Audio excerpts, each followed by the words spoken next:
We got two debaters who will presenting their arguments and having a friendly dialogue. No?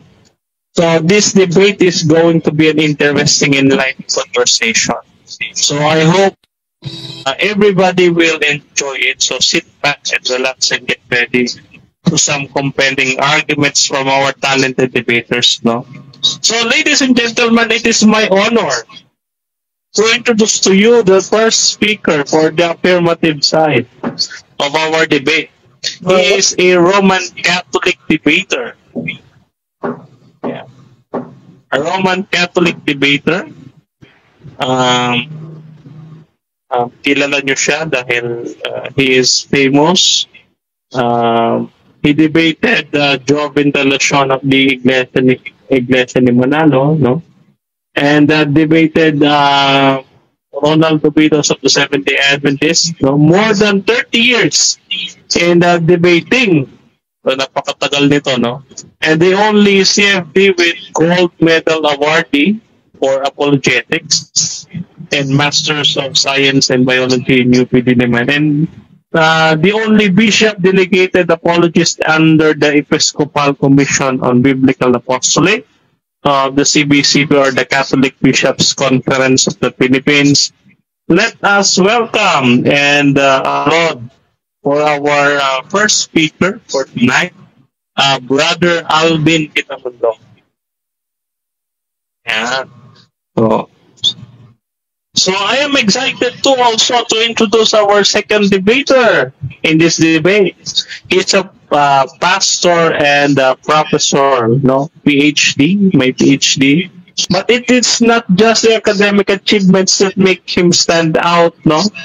Nagtuturo din siya, no, as a professor, which shaped his perspective on many issues. This gives him a unique perspective and insight into the topic we'll be discussing today. So our second speaker for tonight is Pastor Jason Gargona. Let us upload our hands to him.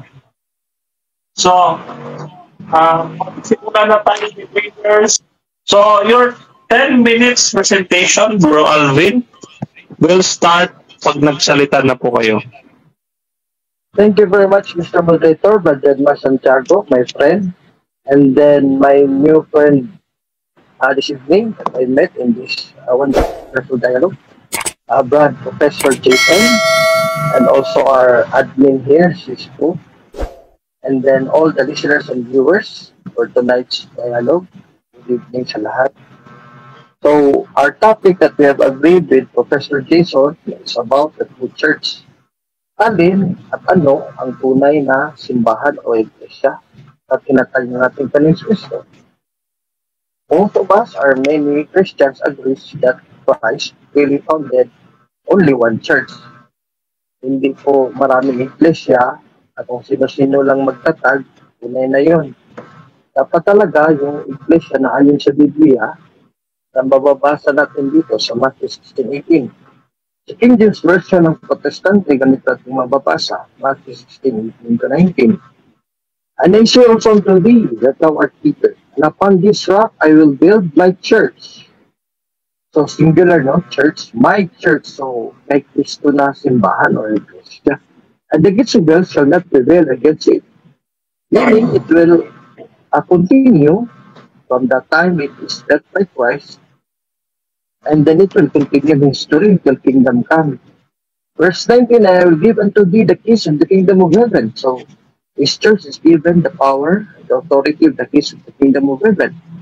And whatsoever thou shalt bind on earth shall be bound in heaven. Whatsoever thou shalt loose on earth shall be loosed in heaven. Very clear. Matthew 16:18-19. Now, we have also a principle in scriptures to determine ano ba talaga, alin, at saan ngayon ang tunay na iglesia na tinatag ni Kristo sa binasa ko sa San Mateo 17:8-19. Dito sa lumang tupan sa Job Kapitulo 8, talatang 8, one of the wisdom books, the book of Job, chapter 8, verse 8. Sa King James Tagalog Version, ito ang ating matutunghayan. Sapagkat ikaw ay magsisiyasat, isinasamo ko sa iyo sa unang panahon. So you also have to I know Professor Jason is also a professional. He also attained a doctorate degree in philosophy PhD. So meaning he is a highly educated person and knows and loves history, both secular and religious or Jesus history. So ito, inutusan tayo ng Diyos dito, magsasataw tayo noong unang panahon at pasyahan mo ang sinasalansip ng kanilang mga magulang. Again, Job chapter 8 verse 8. So before going further to the scriptures, especially to the original Greek, let me go here history of the Christian Church. This is a book not by Catholic but by Dr. Marvin Arnold, a Oneness Pentecostal historian.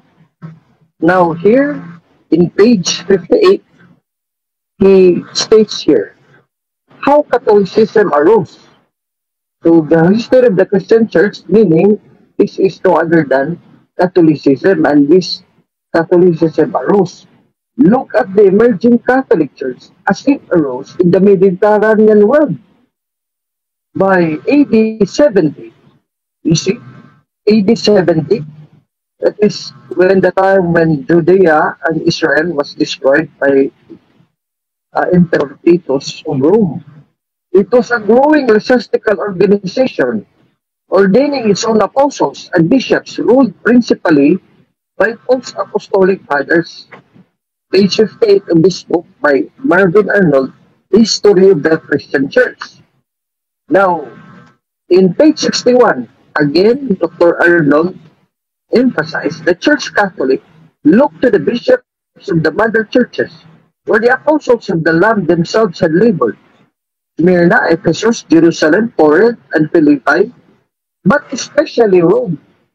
Kaya nga, Roman Catholic kasi especially Rome, the Catholic Church looked to the bishops and the mother churches kung saan daw mga apostol ng Cordero ay doon nagpapagod, no? They are laboring on those places. In page 65, again in this history book, Catholic Bishop Marcion, in AD 144, so 2nd century, compiled the epistles of St. Paul and Luke's Gospel into a distinct canon of Scripture, an early Bible. Writers Luhmann, Grant, Price, Walker, etc. reiterate that Marcion put forth a personally Marcionite Codex. A few years later, in AD 160 to 170, other church fathers discarded it and produced the Western Textus, approved by the monarchical Episcopate of Rome. 43, that John H. Luhmann quotation, today this early version by the Roman Catholic Church is referred to as the Moratorian fragment. So aside from a Marcionite fragment or Marcionite canon, later merong Moratorian canon or codex in 160 to 170 after 144. So Professor Jason, I hope that you have learned, both of us here now and every listener tonight of our dialogue, na ang nag-compilation pala talaga ng Biblia na ginagamit mo dyan, Professor Jason, at sa akin din, and all Catholic and Protestants using Bible, is from the Catholic Church.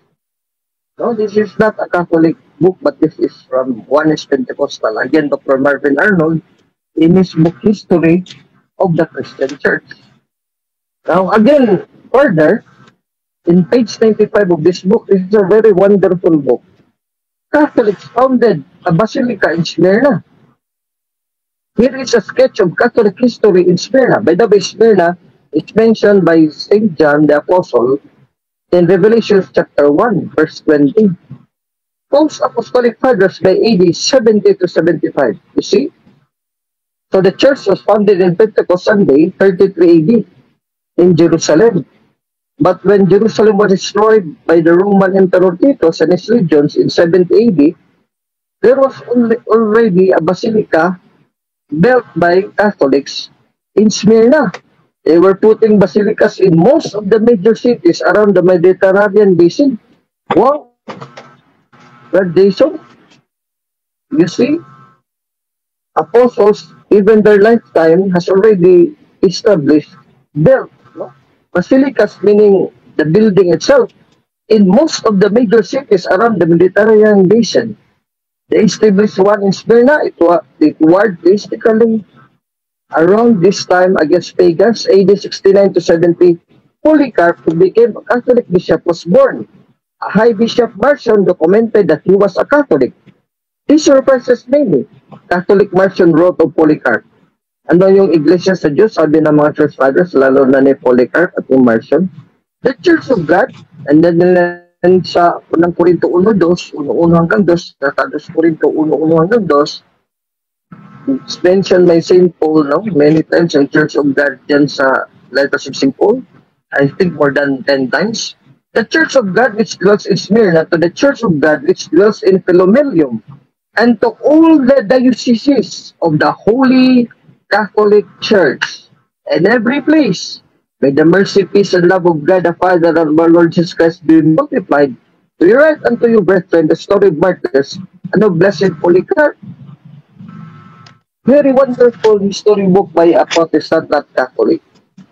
That really, the Catholic Church is the one established by Christ. It flourished and rose in 70 AD. In the Mediterranean world, they built many basilicas and churches all over the Mediterranean world. And then it was led by bishops and church fathers, and even compiled the Bible, what we call the Moratorian canon, and also the first canon in 144 AD, which is also a Catholic. No? So, Marcionate canon, I mean. Last 2 minutes. Okay, let's go to the scriptures. We have to see that the Mediterranean world during that time is speaking Greek, not English, not Tagalog. Kaya hindi pwede Iglesia ni Cristo kasi Tagalog yun. Mediterranean world is Greek.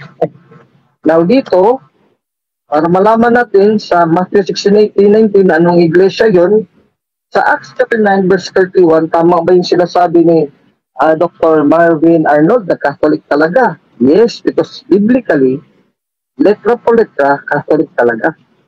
Doon na nag-umpisa sa Jerusalem.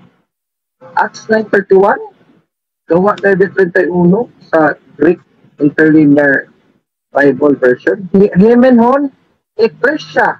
Ecclesia meaning church. Iglesia o simbahan. Catholics. Meaning all throughout Catholics or universal Catholic. Tes Judeas kay Galileas kay Samarias. Napakaliwanag. The Catholic Church literally it spread all over Judea, Galilee, and Samaria. Acts 9:31. And since Judea and Israel was destroyed 70 AD according to history, I've read in a history book, and in a history book will also prove that. So the apostles, especially St. Peter, the leader of the apostles, on which Christ founded the church upon him in Matthew 16:18, thou art Peter, and upon this rock I will build my church, went to Rome and then established the church in Rome. In Acts chapter 2, there are Romans who went to Jerusalem, became members of the church, and since Peter is the leader of the whole church, so he was the leader and father of the church also in Rome, not only in Jerusalem. And in Romans chapter 16, verse 23, we can also read in the Greek Bible, letter by letter, Spasita Humas Dai Solemus Moi, Catholic's Ecclesias. Catholic's Ecclesias. Pro-Romayos, Roman, Catholic's Ecclesias, Catholic Church. So, Professor Jason, very clear. On history, Job 8:8, Matthew 16:18-19. Okay, time. And here in the Bible. Time. Thank you very much, moderator. Okay. The affirmative presentation is almost done. Thank you so much, Brother Alvin Getamundo of the Roman Catholic Church. So now, can we proceed now to the 7 minutes cross-examination?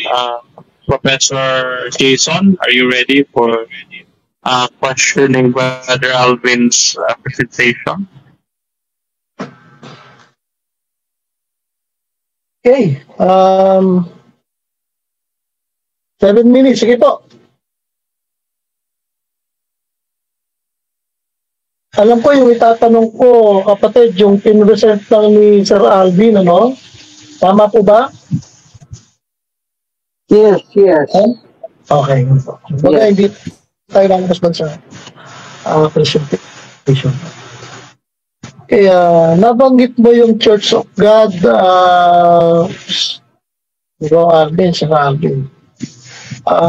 Tinawag yung... Hello? Hello? Narinig po ba ako?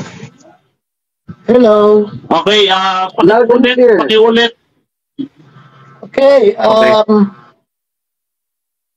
sabi mo, tinawag yung church na Church of God 10 times. Tama po ba, Sir Alvin? Yes, according to the letter of Polycarp, to the Catholic Version, the Church of God which dwells in Smyrna, and to the Church of God which dwells in Philomelium, and to all the diocese of the Holy Catholic Church. So, page 25 po dito sa libro, History of the Christian Church. Protestant, Dr. Marvin Arnold. At yun din sa Biblia, Acts 9:31, Ecclesia Catholic. Okay, next question. Okay, next question. Bakit tinawag na Church of God? Ayon dyan sa book. Bakit Yes, tinawag actually, it is derived from the scriptures. 1 Corinthians chapter 1 verse 1 to 2, 2 Corinthians chapter 1 verse 1 to 2. Sinabi ni St. Paul, he addresses the church as Church of God. Ibig sabihin, ang iglesia ay sa Diyos. Diyos ang nagtatag ng iglesia, Matthew 16:19. And it was Catholic to all the diocese of the Holy Catholic Church. Okay, okay. Amen, amen, ano? So, meaning, Amen. tinawag na Church of Christ. Amen. Pangalawang tanong ko, bro, ayon sa presentation mo, nabuo yung Muratorian Fragment o yung canon o codex noong 144 ba? Tama o hindi? Yes. Ang Muratorian Codex, 160 to 170. Pero yung nauna pa dyan, yung kay Marcion, Marcionite Codex is 144 AD. So, Catholic Church nag-compile ng Bible, walang Protestante. Okay. Next question. Next question. Sir Alvin, anong pinagkaiba ng Marcion tsaka nung 144 tsaka nung Muratorian Fragment o canon o codex nung 160 to 170? Ito yung tanong. Ano-ano yung mga kakulangan ng Marcion tsaka ng Muratorian Fragment? Kasi fragment ito eh. Ano po ang mga kakulangang libro? May bibigay mo ba sa akin yung mga pagkakaiba nila? Yes. Kasi yung unang nag-compilation na si Catholic Marcion, na his Catholic Bishop Marcion in AD 144, hindi kompleto kasi 10 episodes of Paul lang. Tapos Luke's Gospel, hindi kasama yung tatlong Gospel, Matthew, Mark, Luke, John, and Luke lang na nandun. Yun lang. Tapos kay Marcion, dito Muratorian Canon, it's more complete. Ito na yung naging Western textus. Okay. Salamat. Okay. Next question. Ano naman ang pinagkaiba?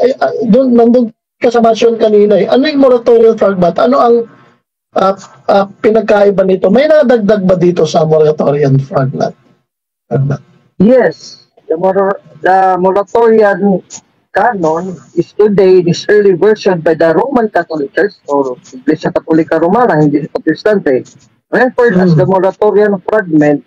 Now today is Western textus approved by the Monarchical Episcopate of Rome. So yung kinopya na textus receptus sa Protestante mula dito. So mas kompleto itong Muratorian kaysa Marcionite. Okay. Next question, Sir. Sir, ilang books ito sa Muratorian Fragment? Ilang books po ang na-compile dito? Nakatoliko, sabi mo.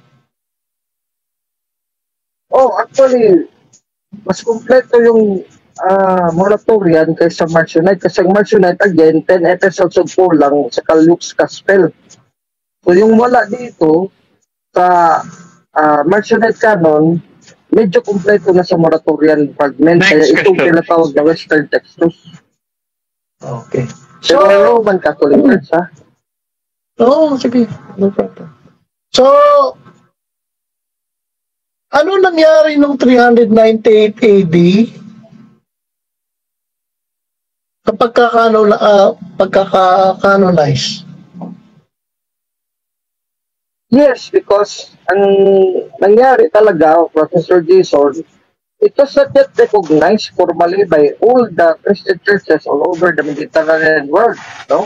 Parang sa grupo lang ng mga apostles at mga leaders and bishops, kaya mga bishops dito.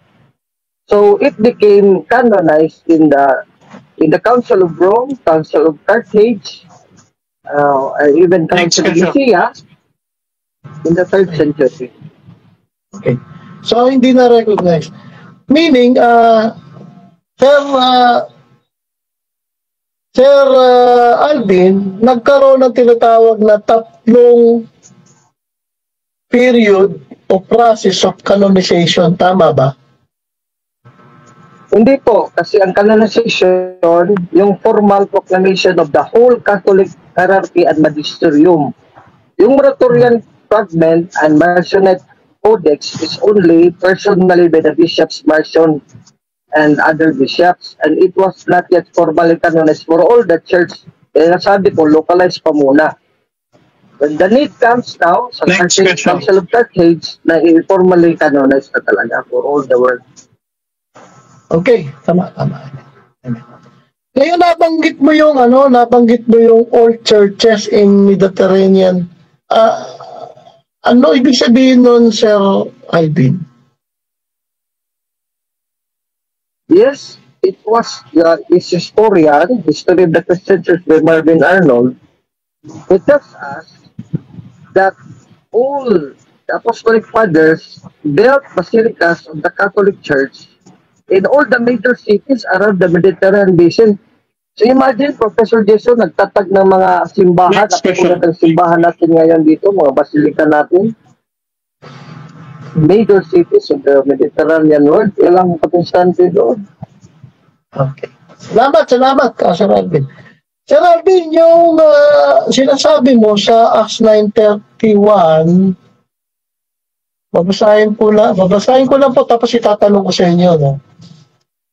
Sabi mo kasi dito, wait lang po ito yung tanong ko. Sabi mo, 9:31, sabi mo rito sa Greek interlinear mo ay ngayon ay nagkaroon ng kapahingahan sa mga eklesiya sa lahat ng dako. Okay. Yung Catholics, saan mo kinuha sa Greek interlinear yung Catholics? Time's up. Pero pwedeng sagutin ni Bro Alvin. 20 seconds, Bro Alvin. Yung Tagalog mo version na sa lahat ng dako, meaning universal or Catholic all over the Mediterranean world during that time, Catholics, Ecclesias Catholics in the Greek. Isa lang yung Catholic. Okay. So, dyan po nagtatapos ang cross-examination ng negative sa affirmative, no? So, medyo maganda yung usapin natin. So, Pastor Jason, Professor, no? This time, kayo naman po ang negative stand, no? Kayo ang mag-represent. So, 10 minutes for you, Professor. So, Bonmar, actually, doon sa tema, The True Church, ano? Parang hindi ata nakalagay doon yung affirmative at negative. Parang presentation lang. Second speaker po. Opo, yes. Second speaker po. Thank you. Okay. Salamat po. Okay, maraming salamat doon sa presentation ni Brother Alvin. Ano? Actually, maganda po yung kanyang presentation. At may kinuwanan siya. At ang kinuwanan niya ay protestante o UPC, but I don't know, hindi ko po kilala yung doktor na yun na kanyang yung sinasabi, but yun ang kanyang kinuha. Okay. Naniniwala ako na mayroong dalawang klaseng church, no? But ito ay totoo. No? Number one is the one body of Christ. At tinutukoy po sa Colossians chapter 1 verse 18, one body, the church. Okay? At naniniwala din po ako sa local body, which is the churches. No? One church, one body, and churches, o tinatawag na local body. Ngayon sa Biblia po, sa aking pag-aaral, merong tatlong klase ng church, sa Acts 7:38, yung tinatawag na church in the wilderness. At alam mo naman natin yung church in the wilderness, walang iba kundi ang mga Israelites na pinalaya ng Panginoon sa Egypt, nagkaroon ng tinatawag na kapulungan, Ecclesia, KL sa Hebrew. Yun po yung unang-unang Ecclesia. At yun naman po, naniniwala naman si Sir Alvin na yun ay first church.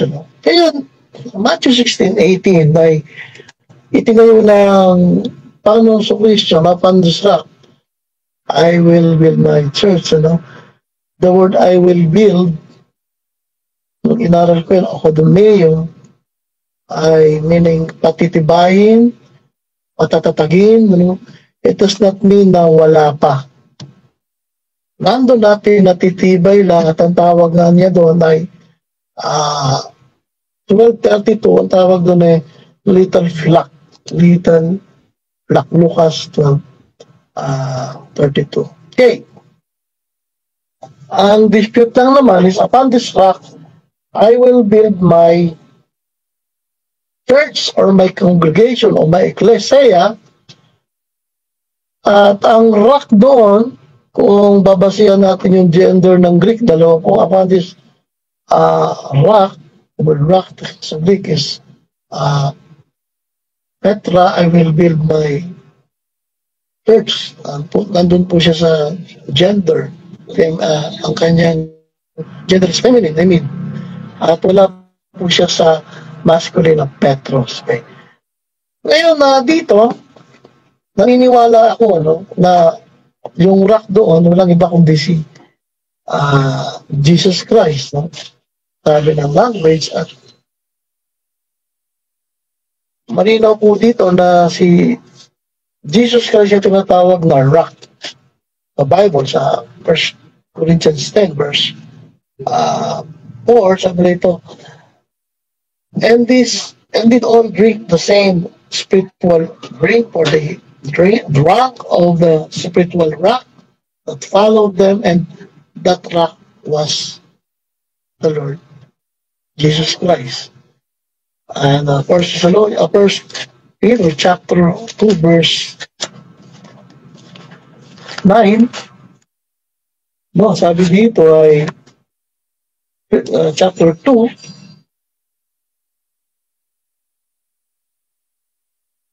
sabi dito na verse 4, to move coming us unto the living stone, the swallow to ended of men, the chosen of God, and precious, yea, also as lively stones are revealed, are built up a spiritual house and holy priesthood to offer up spiritual sacrifices acceptable to God by Jesus Christ.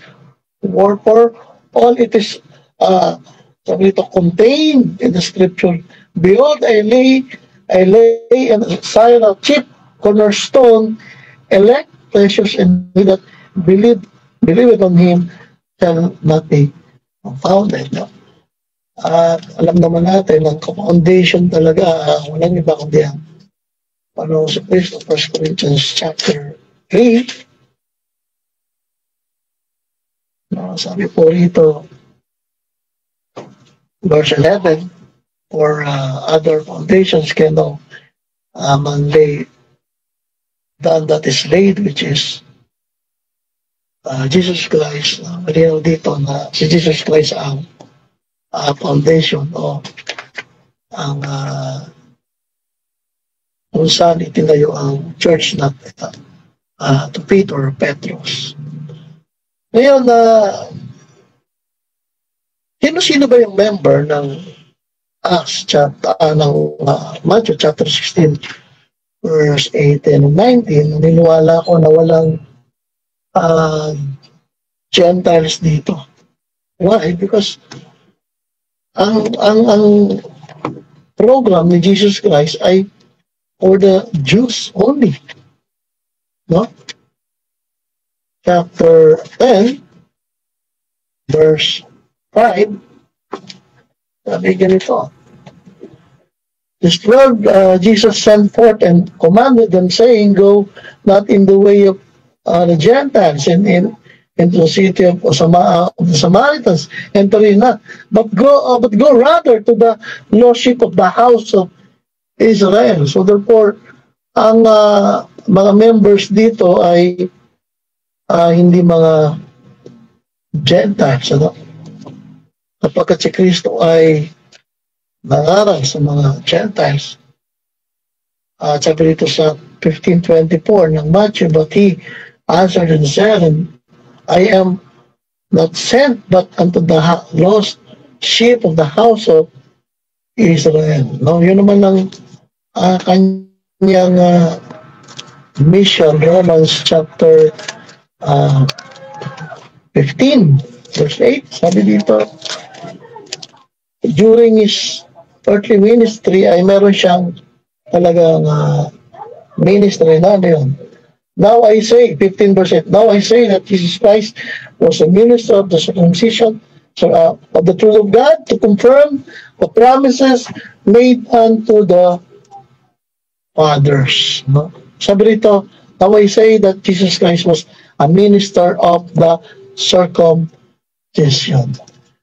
So dito naniniwala ako na hindi tayo part ng tinatawag na Matthew 16:18, the Gentiles. Why, Pastor? Because sabi rito sa chapter 2 verse 11 ng Ephesians 4:4, remember that ye, being in time past Gentiles in the flesh, who are called uncircumcision by that which is called the circumcision in the flesh made by hands. Ano yung kalagayan natin in time past? Sa verse 12, that in that time you were without Christ, being aliens from the commonwealth of Israel, strangers from the covenants of the promise, having no hope, and without God in the world. Sabi dyan ng Ephesians. Ano?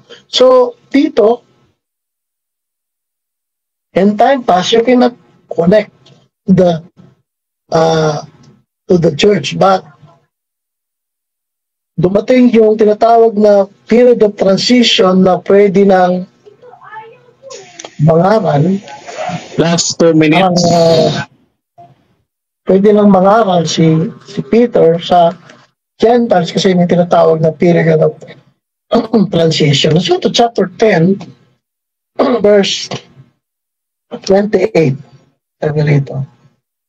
And he said unto them, ye know how that it is unlawful thing for a man that is a Jew to another nation, but God hath showed me, no, 3 beses nagpakita sa vision ang Panginoon, that showed me that I should not call any man common or unclean.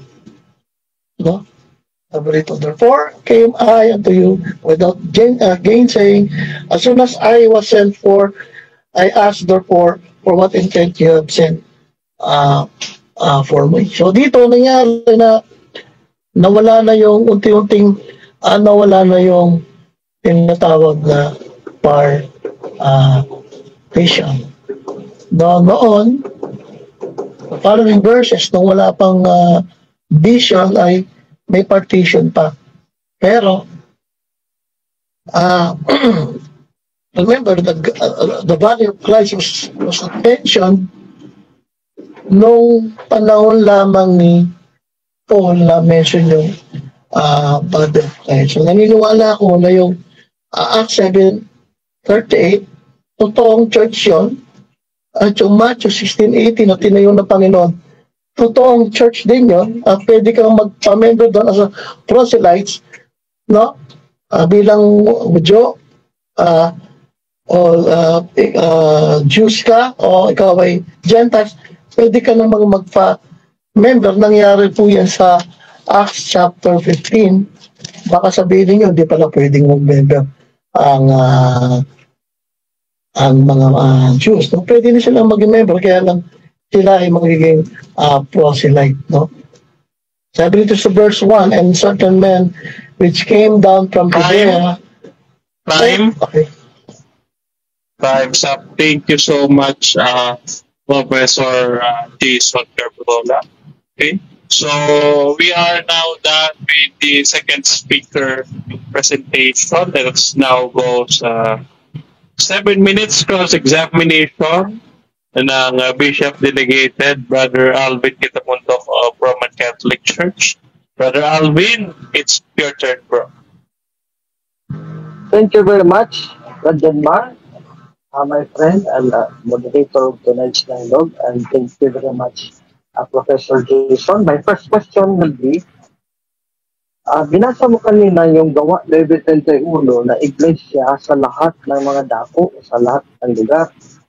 So, Pastor Jason, would you affirm that in the original Greek here, yung sinasabi na pinabasa mo sa Gawa 9:31 sa Tagalog, it's really Ecclesias Catholic in the Greek? Yes or no? Yes or no? Ito po yung sagot ko, Sir Alvin. Sir Alvin, ito po sagot ko, no? Hindi nakalagay yung Catholic kasi, hindi naman universal ang ibig sabihin yan sa Greek. No? Kung papansinin mo, that is definite. 9:31, babasahin ko. No? 9:31, ang sabi doon, sa lahat ng dako, pero definite yun. I mean, hindi sa buong mundo sila sabi diyan. No? Next question. Sa 9:31. Okay. Next question. Next question.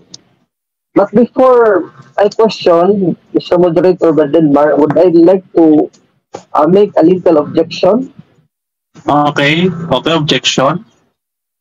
Ang objection ko, Moderator, kasi napansin ko sa tanong ko na categorical yes or no, si Professor Jason, siguro nag-debate naman si Professor Jason dito sa DepCon, he knows the rules, dapat muna magsagot yes or no categorical, then explain within 20 seconds. I have not noticed the answer yes or no. Okay, naka-stopan time, Bro Alvin, pakiulit yung tanong, no? You have 6 minutes and 3 seconds dito sa clock ko. Pakiulit yung tanong na categorical para masagot ni Professor Gabrola. Okay, my question is, Professor Jason, binasa mo sa Acts 9:31 Gawa 9:31 ang iglesia sa lahat ng dako o sa lahat ng lugar sa Tagalog version.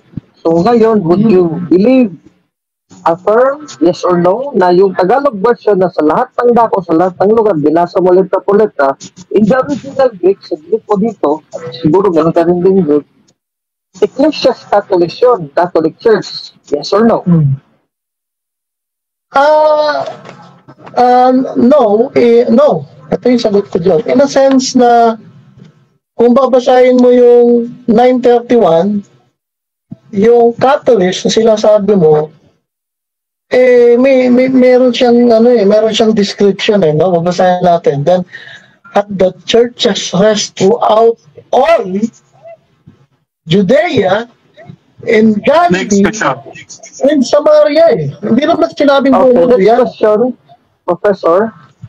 Yes. My follow-up question will be, so you do not believe that the Greek term used there is Ecclesias Catholic? In the Greek, you do not believe? Yes or no? To confirm. Yes, naniniwala ako sa Greek interlinear, but the problem is the meaning of Catholic.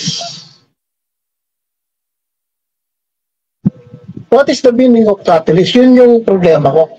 Naniniwala ko, binasa mo sa Greek interlinear, at naniniwala naman ako sa Greek interlinear, pero Next yung question. description ng Next question. So the Greek that you affirmed now, that I have confirmed that you believe it is really in the Greek Ecclesiastes Catalyst, your public is Catalyst as a premise.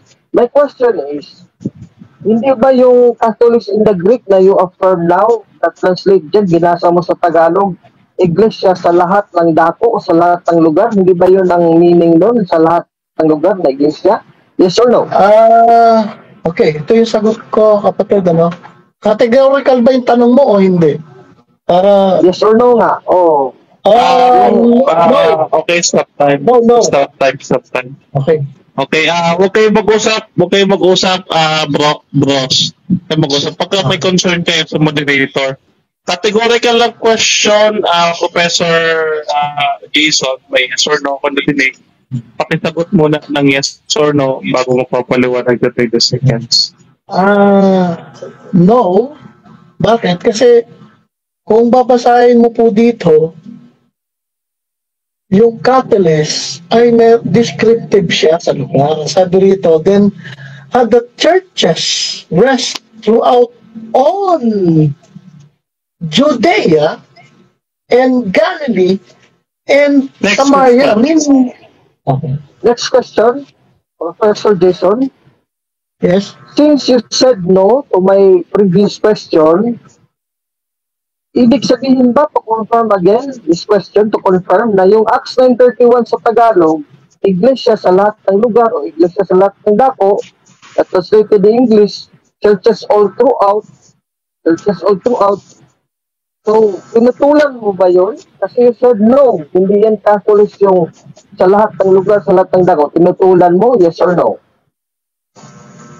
Yes, tinutulang ko kasi malinaw po yung pagkabasa natin na hindi naman sa buong mundo nakalagay dyan. Sabi dyan, definite kasi siyang location. Ano? Sabi dyan, then had the churches rest throughout all Judea and Galilee and Samaria. Hindi naman sinabing sa buong mundo yan. Specific yung sagot ko dyan. Specific. Sabi mo no, Professor Jason, so again, my question is, tinutulan mo talaga yung Tagalog na translation na Iglesia sa lahat, no? May salitang lahat ng dako o lahat ng lugar. Tinutulan mo talaga yun, letra po letra, yung Tagalog, saka yung English all throughout, tinutulan mo talaga, yes or no? Okay. Yung translation No, hindi ko yung Greek mo na. No. Hindi ko tinutulan yung Tagalog kasi ako nagbasa ng Tagalog. Ang tinututulan ko, yung binibigyan mo ng paliwanag na Tagalog. Kasi ang linaw dito sa English, tatagalogin ko na lang. Para, kasi sorry, no? Sa Tagalog po kasi binasa. Next question, Professor Jason. Kasi ngayon, recently as a premise, inamin mo naman na hindi mo tinutulan ng Tagalog ang Iglesia para sa lahat ng dako o para sa lahat ng lugar. Hindi mo tinutulan. So, ang tanong ko ngayon sa iyo, saan ang tunay na pahayag mo? Kanina, pinututulan mo na Catholic, yun ang meaning sa lahat ng dako all throughout, sa lahat ng lugar. Kung ngayon naman, inaamin mo na hindi mo pala tinutulan, saan ba talaga, Professor Jason, tinutulan mo kanina o ngayon hindi mo tinutulan, inaamin mo na? Saan sa dalawa? Lahat ng pinagsasagot ko kanina, ayon sa binasa ko, hindi ko tinututulan yung binasa ko. Ang tinututulan ko, kapatid, yung paliwanag mo. Kasi, pag binasa natin to sa Tagalog, kasi ito, moderator. Objection, stop time. Konti lang na objection. Stop time. Oh, Professor Ano Jason. objection? My objection, Mr. Moderator Badenmar, kasi I have given them a question, a choice question between two. Yung unang pahayag niya na tinutulan niya, or yung second niya, the most recent is that hindi niya tinutulan. That is contradictory. So, pinapili ko siya sa dalawa. Hindi siya sumagot sa dalawa eh. He just directly Okay. explained. So, bro, Professor Jason, narinig ko rin yung may categorical question siya doon. Pinapipili ka niya sa two statements mo earlier sa sagot mo. So you have to answer it categorically first bago tayo magpapaliwanag din 20 seconds. So nakastop on time. Okay. Pakisagot muna. Pwede bang mag-object din? Yes. Ganito po kasi yun, ano?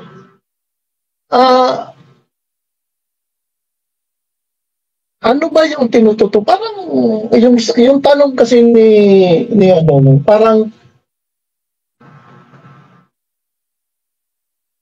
paliwanag ko lang yung sagot ko, no? Hindi ko tinututulan yung binasa ko, hindi ko tinututulan yun. Maliwanag naman po yung sinabi ko, wala akong tinututulan doon sa binasa. Kung binasa yung tinatanong niya. Lahat ng binasa namin, okay yun, wala akong tinututulan doon.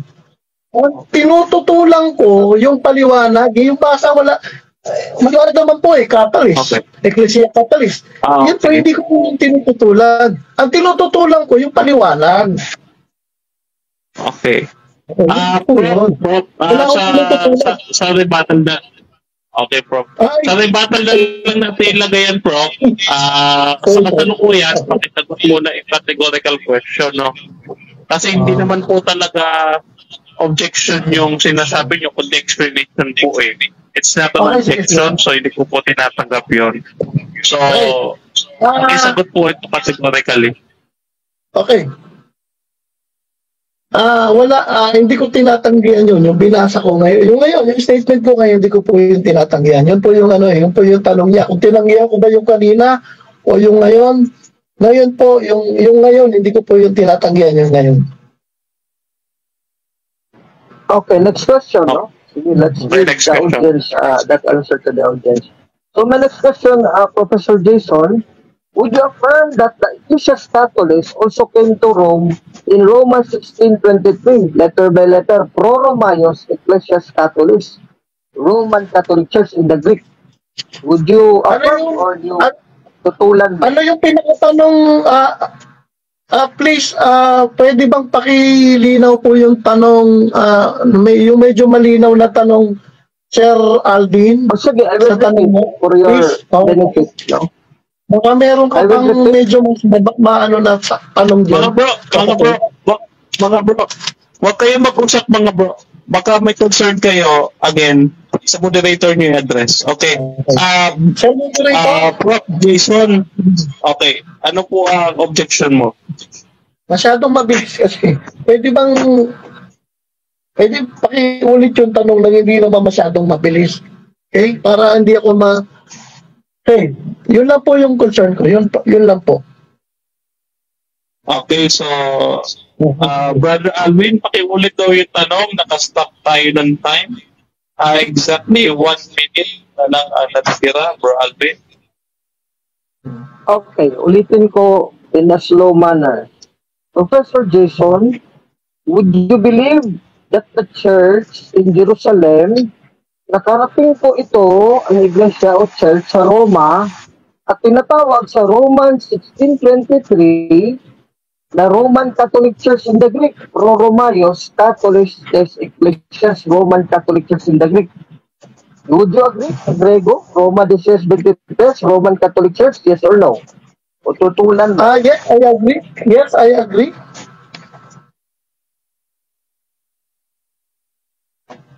Okay. Ayun na po yung sagot nyo, Prof. Yes po, I agree. Okay, so next question na tayo. Next question. Thank you very much, Professor Jason, for agreeing that in the Greek, Romans 16:23 literally reads pro Romaios Catholicos Ecclesias or Roman Catholic Church in English. So, since you affirm, now you would affirm, Professor Jason, that you already agreed with me. So the debate is already over, yes or no? No.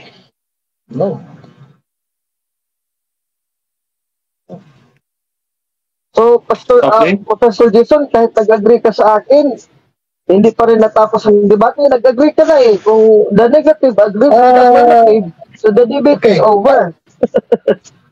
Di po, Yes, I sir, no? agree doon sa binasa natin. Kasi may papatunayan po kasi tayo dito kung yung Catholic na binabanggit dyan ay kayo. Yun nga yung pinagtatalunan natin Pwede ngayon. Kung objection, kayo moderator? talaga rito. Kasi kung lahat ng... Hindi, sumasagot pa ako, bro. Sumasagot ako eh. Okay, Pero pwede time's up, siguro objection. time's up. Okay, sorry, naabutan na ng time, no? Ayan, so medyo nabitin tayo, mga kapatid. But we have to close down the first round of this debate. So pupunta na tayo agad-agad sa rebuttal.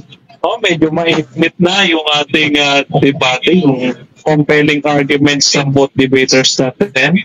So, babalik natin sa first presenter. Doon sa ating first speaker, ang Bishop Delegated Roman Catholic apologist, Brother Alvin Gipsabundok. Are you ready for your 10 minutes rebuttal? Yes, Mr. Moderator, Badanmar, my friend, I'm ready. Time starts now. Okay. Thank you very much, Professor Jason, for affirming my last question. Ito kasi, Professor Jason, ang debate or dialogue, kahit pa slow motion tayo dito or mabanayad lang, mahinahon lang, walang sigawan. Pero may rule kasi dito na parang boxing. Na halimbawa, sa boxing, na knockout mo isang beses yung kalaban mo in the last round, no? Kasi last question na yun. Sa last round, pag napatumba mo yun, kahit pa yung kalaban mo na patumba mo, mas malamang ng points sa'yo, ibig sabihin, 50% lang yung points mo, 100 na ang points mo, tapos ako, 50 points lang, pero napatumbag kita sa last round, ibig sabihin, talo talaga yung 100 points sa 50 points. Ganon din sa debate, Professor Jason, kasi yung last question ko, umamin ka na yun, nag-affirm ka na Roman Catholic Church in English literally from the Greek pro Romaeus Catholicus Ecclesias. Sabi mo, oh, agree, wala kang tutol. So, sa debate, may rule tayo dyan kay AFCA, no, Francisco Africa, argumentation and debate kay Francisco Africa, PhD, University of the East, sabi ng professor sa page 16, na if the affirmative side has already proved his case, and then in the negative side, his opponent would agree to his proposition, meaning, the debate is over. The debate is over. And sorry to tell you, Professor Jason, siguro, nabigla ka lang doon sa tanong ko, gusto mo sanang tumutol. Pero actually, sa debate rules ni Francisco Africa, you fail miserably in this week. Although you are my newfound friend dito sa DevCon, parang lumabas talaga, natalo ka talaga, nag-agree ka na kasi based on the debate rules. Now, you said to me, you said a while ago that ipapatunayan pa yan kung kami ba yan o kayo, wala namang ibang Roman Catholic Church na iglesia sa Roma at yung Catholic Church sa Judea, Galilea at Samaria. Wala naman kasi kung Katoliko yun na iglesia sa Judea, Galilea, Samaria sa Acts 9:31 at ganoon din sa Roma 16:23, yun yung Church of God dito sa history, mga Churches of God, dinasa ko kanina, page 95. Ibig sabihin, wala na talagang ibang iglesia kasi isa lang, Matthew 16:18 I will build my church. So, bakit pa natin pararamihin, Professor Jason, na hihirit ka pa sa evangelical church, true church din kayo, tapos kami, Catholic na hindi evangelical, iba tayong aral, iba tayong pagtatag, true church din kami, true church din kayo. Lalabas, dalawang na. It's contradictory. No?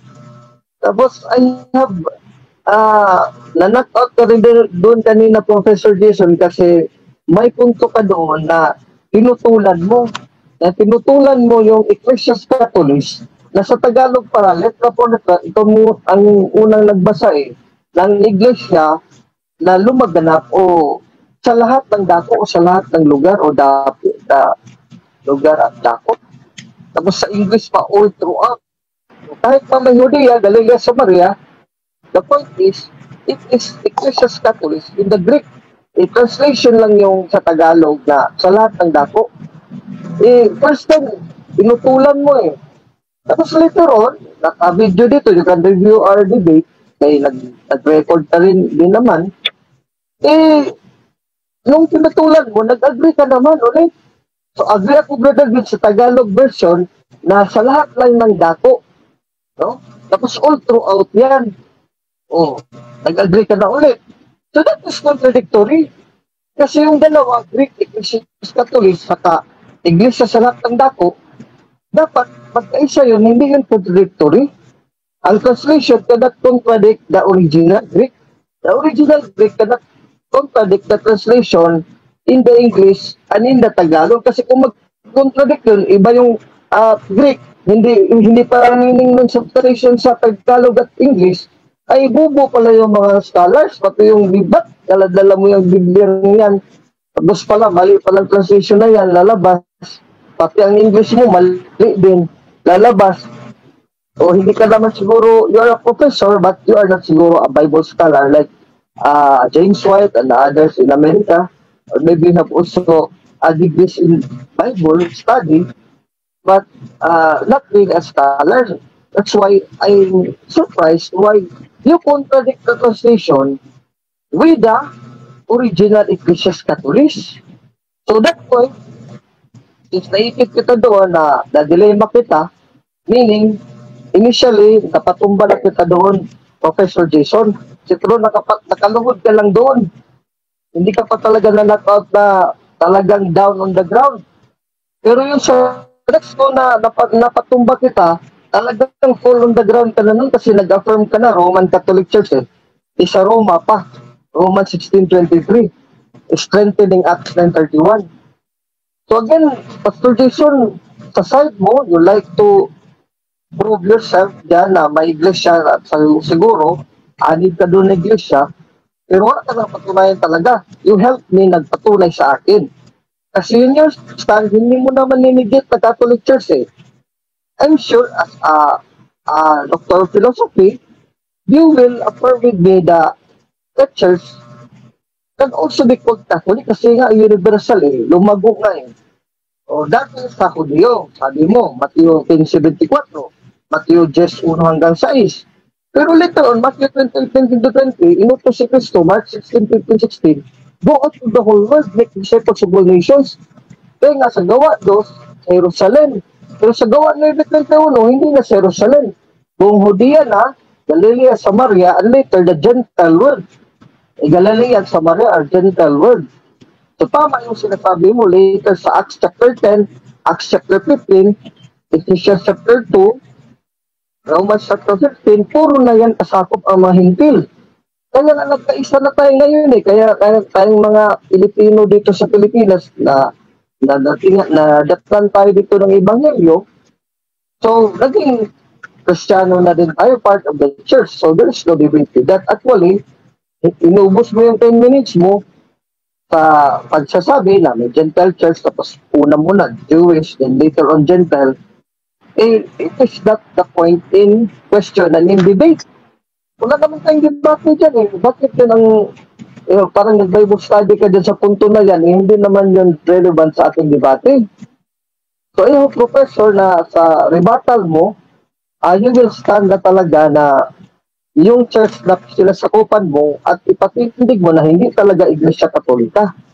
Paano yan ngayon na umamin ka na? Di tatanungin naman ulit kita pag stand mo. Professor, kanina umamin ka na, Roman Catholic Church, based in the Greek, Romans 16:23. Tapos ngayon, tutulan mo naman. Another knockout naman.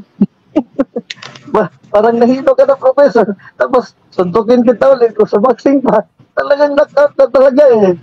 Ibig sabihin, wala nang pag-asa yung kaso mo. Wag mo lang personal no, Professor, kasi part dito sa debate. Para the people watching us, hindi sila makatulog, no? Hindi sila mabagot. They will enjoy. Kaya, I analogize it with boxing. Para man nakikinig sila, nakapanood sila ng boxing ni Manny Pacquiao, no? At sa kontra ni Manny. So again, Professor Jason, I will point you that Matthew 16:18, the Kepha there in the Aramaic and Hebrew is no other than Peter.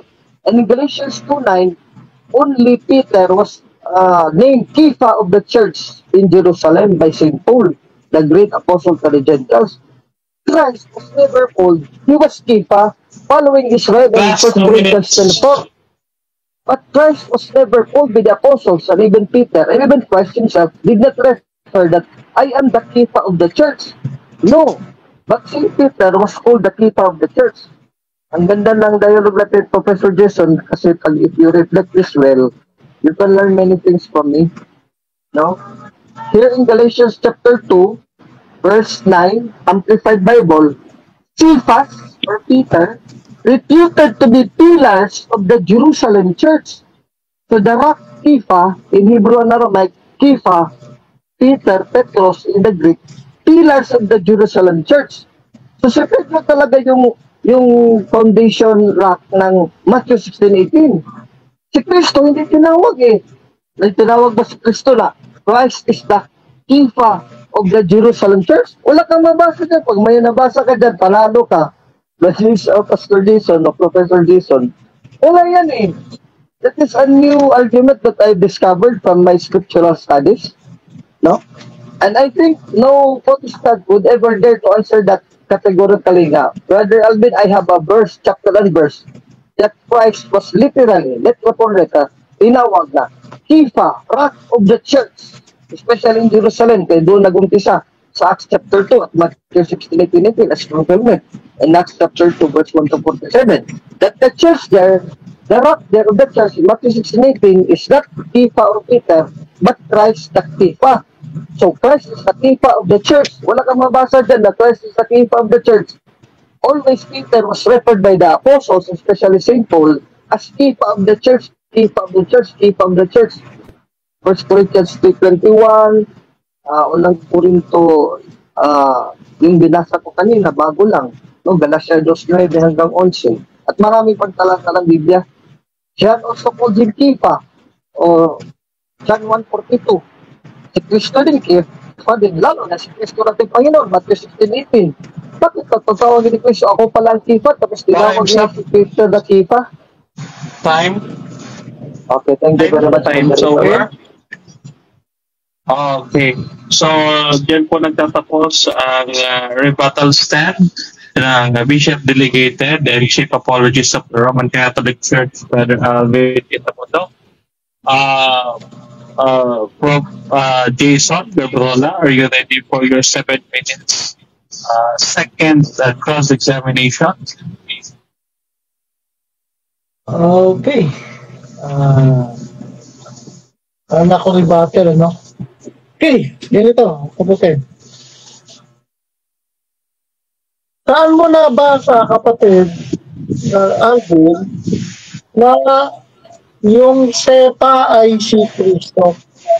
Saan po? Objection muna, Mr. Moderator. Pwede objection muna. Okay, stop time. Okay, ano ang objection? Ano ang objection? Wala kasi ang objection ko, Mr. Moderator, kasi yung tanong ni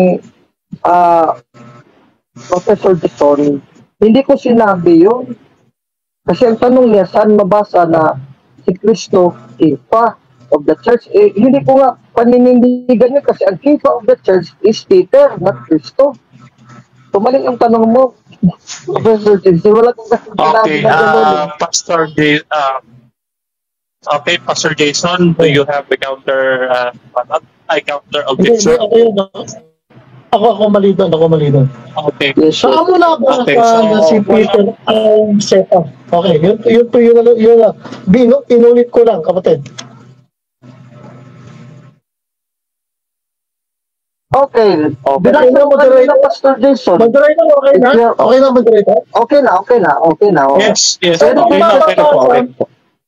Makakapagpakita ka ba sa akin ng documents na si Peter ay sepa? Ang dami mong binasa kanina. Meron ka bang may papakitang translation? O Yes.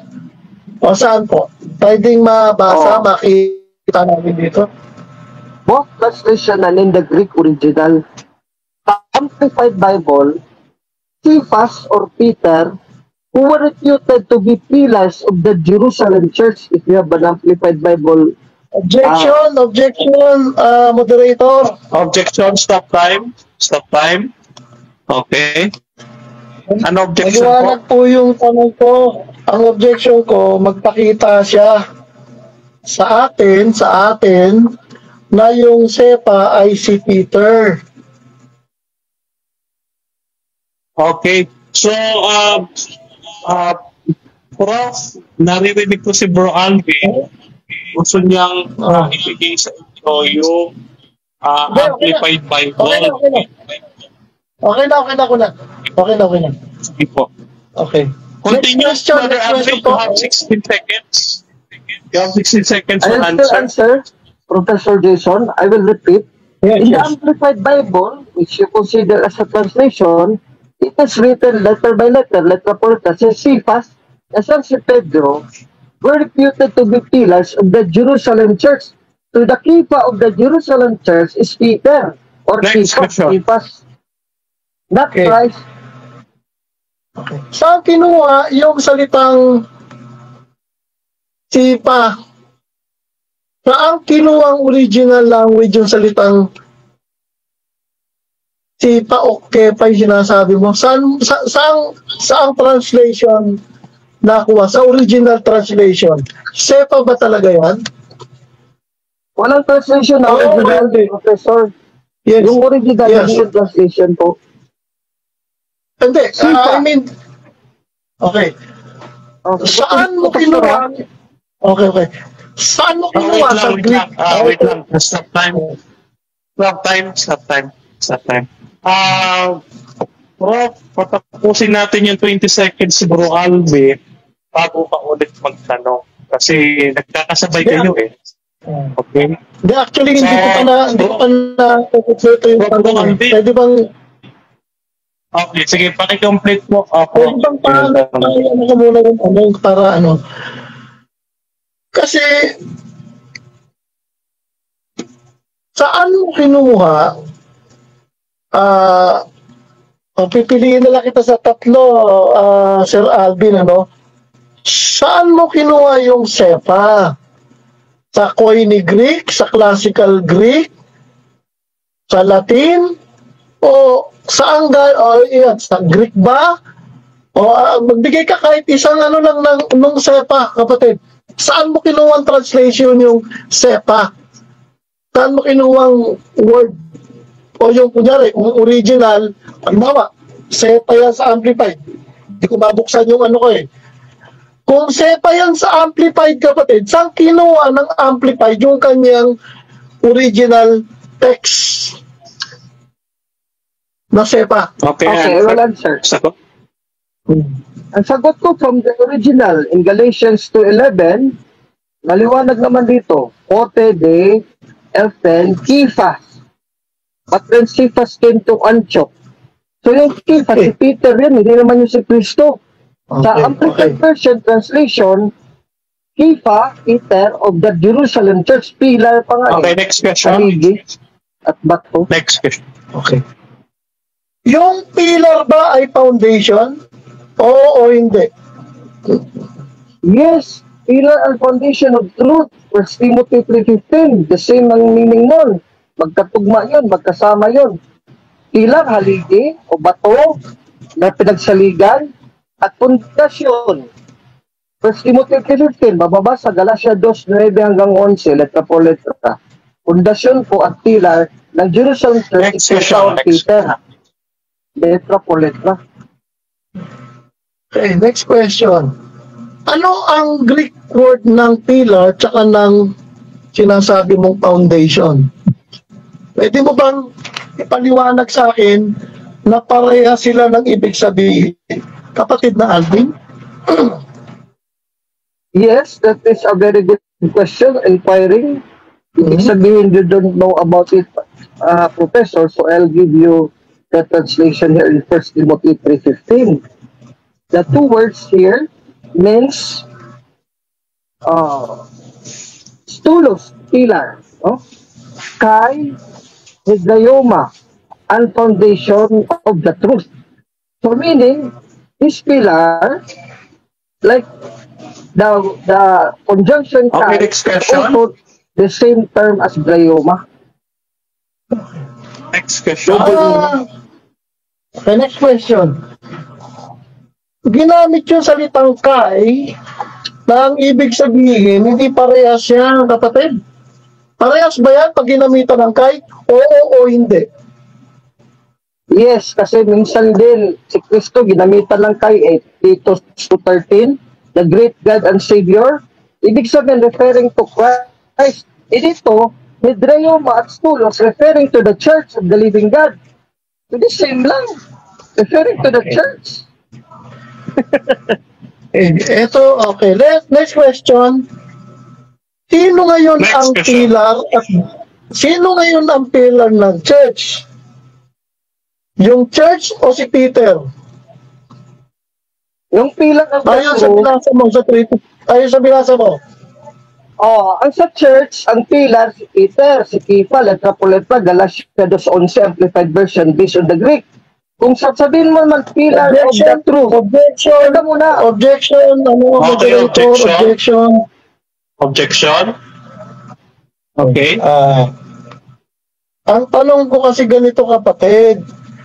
Sino yung pillar and ground of truth dyan sa binasa mo? Sa binasa mo. Si Peter o ang church? Okay. Categorical Categorical question ito, Bro Alvin. Yung categorical yan eh. Counter objection mo, Bro Alvin.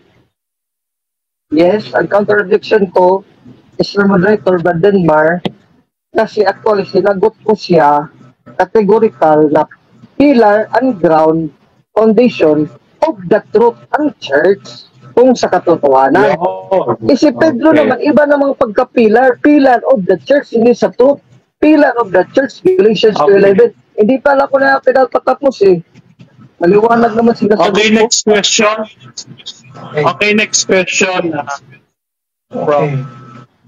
Okay, kung si Peter ang sipa at si Kristo ay tinawag na foundation sa 1 Corinthians 3:11, how you reconcile that, Bro Alvin? Ay, maladali lang, Professor. Kasi Okay. yung foundation, si Kristo bilang foundation, founder yun, tagapagtatag. Hindi siya foundation rock kasi siya ang tagapagtatag. Hindi pwede ikaw ng builder, ikaw ng founder, ikaw pa ang foundation stone, ikaw pang engineer, ikaw pa yung pundasyon. Kaya magkaiba na sila eh. Okay. Next question. Next question. Pakipaliwanag mo nga to, kapatid na Alvin, itong chapter 2 verse Ephesians, kapatid. No? Yes. Chapter 2 verse 20. Pakibasa mo nga at pakipaliwanag sa amin. Sige, very good question, no? Ephesians chapter 2, verse 20.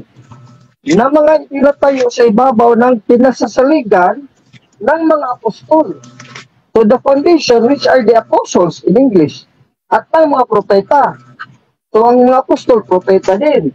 Na si Kristo Jesus din ang pangulong bato sa panulok. So hindi naman sinasabi ng Katoliko na pangulong bato sa panulok si Pedro eh.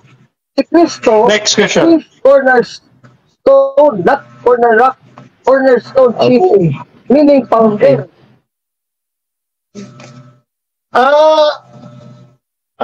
Ito next question. Ang tanong ko ay ganito. Ang ibig sabihin, ba si Peter ang founder ng Church ng Katoliko o hindi? Hindi po, kasi ang founder is Christ, Matthew 16:18 ng Katoliko. Based on Matthew 16:18. Pero the foundation rock or stone is Peter, Ephesians 2:20. So hindi yun magkakontra. Si Kristo ang fundador, ang unang foundation rock na si Pedro. Iba yung chief cornerstone at foundation rock. Hindi yan magkapareha sa spelling pa lang. Next question. Mababasa mo ba na rock sa chapter 222 si Peter?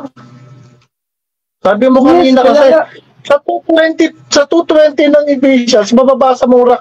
Pakibasa nga mo nga kung may rock dyan sa Ephesians 2:20, kapatid. Sa diwa, hindi sa letra po letra kasi yung salitang foundation foundation of the apostles and the prophets. Hindi sinabi na foundation si Kristo. Si Kristo, chief cornerstone, hindi foundation. Ibinaligtad mo, ginawa mo foundation si Kristo. Ikaw ang wala. Next question. Sabi mo kasi, rock dyan si Peter sa 2:20. Wala ka naman mababasa. Sa mo kinuha yung kapatid na rock dyan si Peter sa 2:20. Sa mo nakuha yun? Sagot. Kasi kinuha ko sa Matthew 16:18. Please listen well, professor, so that we can learn many things here. In Matthew 16:18, sabi ni Kristo, ang kifa o rock si Peter. Napakaliwanag yan, letra-letra yan. Hindi mo natutulan. Tapos sa Ephesians 20, foundation nga na rock. Anong klase na rock? Foundation rock ni chief cornerstone si Peter. Ikifa nga Peter eh. Times up. Ulit mo na yung dalawa. Okay, times up. Ayan. Ako nagtatapos na talaga umiinit yung rebuttal ng bawat isa, no? So, ito na yung last stand. Okay, last stand bago tayo mag-conclusion. Ibabalik natin ang rebuttal, no, kay Pastor Jason Garbola. Okay, 10 minutes para sa iyo sa rebuttal mo, Prof. Then mag-focus sa iyo si Bro Alvin. Tapos na dako na tayo sa conclusion. Okay? So, 10 minutes starts now. Sa aking nakita sa argument ni kapatid na Alvin, pagka sinabi mong universal at lumaganap, Katoliko na kagad yun. Kasi yun ang pagkaunawa niya, pagka lumaganap ang isang bagay o lumaganap ang isang pangyayari, ay Katoliko na kagad. Tama naman yung salitang Katoliko, universal, pero sa gawa 931, hindi ko alam kung paano niya inunawa ito, no? Sabi niya dito, ayoko na masyadong malalim na usapan. Sabi niya dito, 931 ng Acts, sa gayon nagkaroon ng kapayapaan ng mga iglesia sa lahat ng dako hindi nakalagay dito sa lahat ng dako ng buong mundo, sa Pilipinas, sa United States. Hindi ganun ang ibig sabihin nito. Hindi po ko laban sa Iglesias Catalyst. Wala akong problema doon. Kaya lang dito sa interpretation, napakalaki ng problema mo dito. Sa gayon ay nagkaroon ng kapayapaan ng buong iglesia sa lahat ng dako, yun daw lahat ng dako, pangalan ng church nila yun, pagka sumama yung isang bagay at pumunta sa lahat ng dako, parang gagawing I don't know kung ano yung idea, basta sabi dito sa lahat ng dako ng Judea at Galilee at Samaria. Hindi naman sinabing sa lahat ng dako ng buong mundo kaya may definite dito na descriptive na salitang saan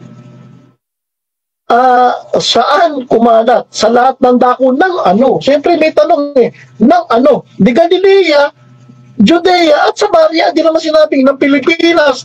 Kaya dito mga kapatid, tama yung translation, mali yung unawa. Importante kasi dito yung unawa. Ngayon, sabi niya kanina,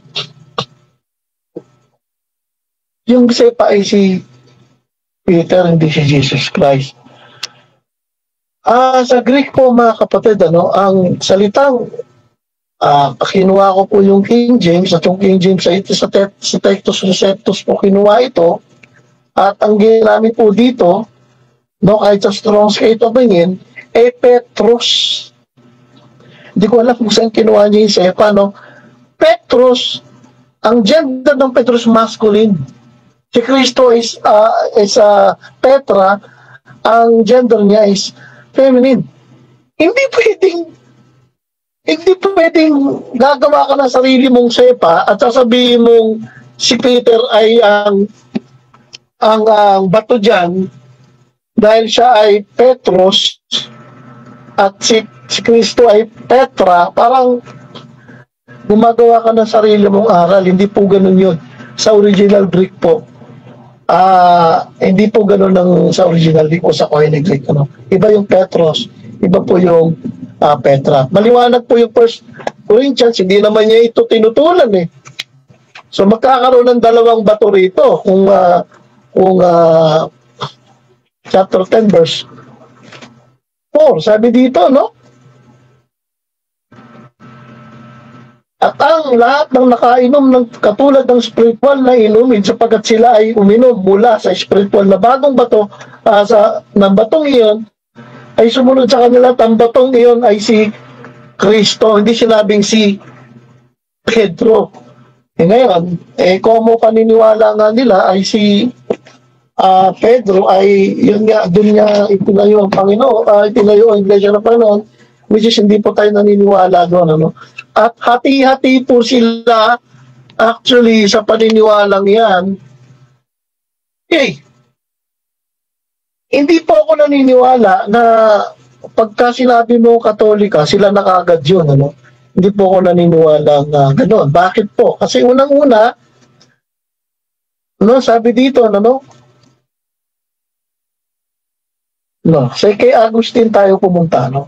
Ito, pinaniniwalaan na ito. Whoever dissents from the sacred scriptures, even if they are found in all places in which the church is designated, are not church. The word dissents from the scripture means disagreement or disalign sa scripture. Now, whoever dissents from the sacred scriptures, even if they are found in all places, or tinatawag niya kaninang 931, na Katoliko, sabi niya, in which the church is designated, are not the church. At maliwanag po itong sabi ni Agustin, naniniwala naman siguro siya rito, we are unwilling prove our church either from a succession of bishops or from the authority of councils or from the frequency of miracles. Mahilig sa mga himala sila, at meron pa silang succession of bishops or from the authority of council. Sabi rito, we are unwilling prove our church. Ngayon, pag lumalabag ka na raw sa nakasulat sa banal na kasulatan at hindi ka na hindi na nagko-confirm yung aral mo sa banal na kasulatan at sasabihin mo ikaw yung nandun sa 1623, ikaw yung nandun sa 931, kung mali naman ang aral mo at hindi naman nakasalig sa scripture, kapatid, sabi doon, ulitin ko ulit, no? Ang ganda na sinabi niya, whoever dissents, disagree, from the sacred scriptures. Bakit ko inulit-ulit to? Kasi marami po silang aral na laban sa scripture. Actually, hindi naman personalan ito, no? Meron ako ditong mga nakasulat, Catholicism. Hindi ko na sa lahat ng mga libro. Catholicism's departure from faith. Nagsimula yung baptism regenerate. Kasi bakit ko sinasabi itong mahalaga yung aral? Hindi lang naman si Agustin po ang may sabi niyan eh. Na kahit na ikaw sabihin mong Katoliko ka, kung mali naman ng aral mo,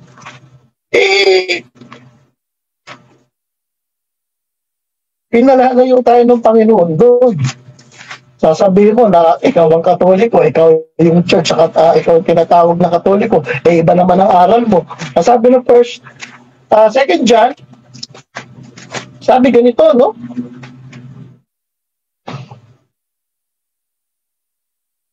Second John.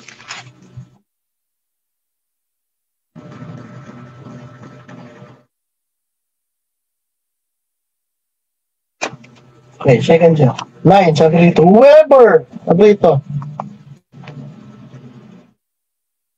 whoever transgresseth and abideth not in the doctrine of Christ hath not of God. He that abideth in the doctrine of Christ, that hath both the Father and the Son. If they were come unto you and bring not this doctrine, receive him not in your house, neither bid him good speed. Sample po ng mga doktrina nila na hindi itinuturo ng banal na kasulatan. Sabi nga ni Agustin, pagka disagreement descends from the scripture, ano yun? Baptism regenerates, no? Pagka nabautismo ka daw, magiging anak ka ng Diyos. Sacrifice of Mass. Last 2 minutes. Indulgences, no? Indulgences. I don't know. Indulgences, ano? Okay. Bro Alvin, wala muna objection during presentation, Bro Alvin. Okay. Wala muna tayo. According sa ating rules. Okay, I'm sorry. Transubstantiation. Thank you. Papal inability, tradition equal with the Bible, assumption of merit. Itong mga ito, kapatid, ay hindi aral ng Biblia. Ngayon, babalik ulit ako kay Agustin. Ano sabi ni Agustin? Whoever descends from the sacred scriptures, even if they are found in our places in which the church is designated, are not the church. Naniniwala naman ako si Agustin, Saint Agustin nila yan. No? Okay. Si Clement nagsulat. Sabi nila si Clement to a bishop. Pero sabi ni Clement, sabi ni Edon Duffy, Clement made no claim to write as bishop. His letter was sent in the name of the whole Roman community. He never identifies himself or writes in his own person. Okay. Isa pang gusto kong maliwanagan. Sabi nila, aking observation, pag-aaral sa kanila, may akong paniniwala si Irenaeus na hindi sa bishop, hindi siya naniniwala successful sa bishop, kundi yung presbyter. At ang paniniwala naman ni Tertullian, ang first bishop is si Clement, hindi si Peter. Parang hindi sila magkakapareha sa kanilang paniniwala. No? Yun nga, na maraming aral ng doktrina ng Biblia na ang Katoliko na wala po sa banal na kasulatan. So, yun po yung sabi nga dito, sabi ni Ambrose, they do not have the inheritance of Peter who have not the faith of Peter. So, marami po sila itinuro na... Time's up. Okay, maraming salamat. Professor Garbrola, no? So, sa iyong rebuttal. So, this is your last cross-examination, Bro Alvin. You can use your 7 minutes cross-examination kay Professor Garbrola. Are you ready? Yes, Mr. Moderator, I'm ready. Okay. Time starts now. My first question, Professor Jason, that you affirmed in my last question during my last cross kanina, based on Romans 16:23 as a premise, la letra po in the Greek, Romaios, Catholics, Ecclesiastes, you said yes, you affirm. So now, question, as a confirmatory, you still affirm it now that it is the pro-Romaios, Catholics, Ecclesiastes, the Roman Catholic Church, Romans 16:23, yes or no? Yes, I affirm kasi because of the language. But ang problema rito, sino ba yung Katoliko na yun? Kayo ba talaga yun? Kasi ang sabi, ulitin ko yung sabi ni Agustin, kahit sabihin mong kumalat kayo sa buong daigdig, kahit umabot kayo ng Mars, whoever begins from the second status, even if they are found in all places in which the church is designated, are not the church. Next question. Next Yun ang ibig ko question. sabihin Thank you very ko. much, Professor Jason, for affirming once again that church in Romans 16:23 is no other than the pro-Romaeus Catholic Ecclesias. My next question is, since you affirm that it is true based on the Greek, now, once again, do you really affirm that you say the true church or you negate it? O tinututulan mo? Kasi anong ang stand mo ngayon? Hindi ko tinututulan. Tapos eh. Hindi ako tapos patapusin mo ako. Just relax. Oh, ang tanong ko sa iyo, ikaw kasi ang negative. Dapat tutulan mo. Nag-affirmative ka na ngayon. Kasama na tayo. So, alin ba talagang stand mo? Negative ka o affirmative ka? Saan sa dalawa? Kategorical. Okay. Dalawa sagot ko dyan. Ang una, affirmative ako sa language. Hindi ko pwedeng i-deny yung language kasi Iglesia Catholic Roman, yun ang language eh. Hindi ko pwedeng ang negative ako, kayo yun. Kasi ang lagi mo sinasabi, pag Katoliko, kayo. Ang problema nga, marami nga kayong aral na mali na wala sa Biblia. At sabi ni Agustin, kahit na kayo pa'y kumalat pa umabot pa kayo ng universe, kung nga paniniwala nyo naman ay may bayad ang kasal, may bayad ang binyan. Oras? Para yata napabayaan na tayo ito. Mahaba ng oras, Mr. Moderator. Kahit Nakimit mo lang ako, sorry. Next question. Okay. Next question. Okay. In-affirm mo kanina, Roman Catholic Church based on the Greek Romans 16:33, Metropolitan Romaeus Catholic Ecclesias. Sabi mo, kino-contest mo sa premise, hindi kami yun. Kung hindi kami yun, yung Roman Catholic Church, teka muna. Teka, time's up. Huwag mo na kayo mag-usap. Okay. Sorry. 4 minutes. 4 minutes, Bro Alvin. Continue. Okay. Ang tanong ko ganito, kasimple. Sabi mo sa premise, hindi kami yun. Pero you affirm twice na pro-Romaeus Catholic Ecclesias, meron talaga dyan letra po letra sa Biblia. Ang kaso lang, hindi kami yun. Ang tanong ko sa iyo, kung hindi kami yun, kayo ba yun? Yes or no? Kayo ba yun? Yes. Yes. Kasi, nung umakyat si Kristo sa langit, ano sabi niya?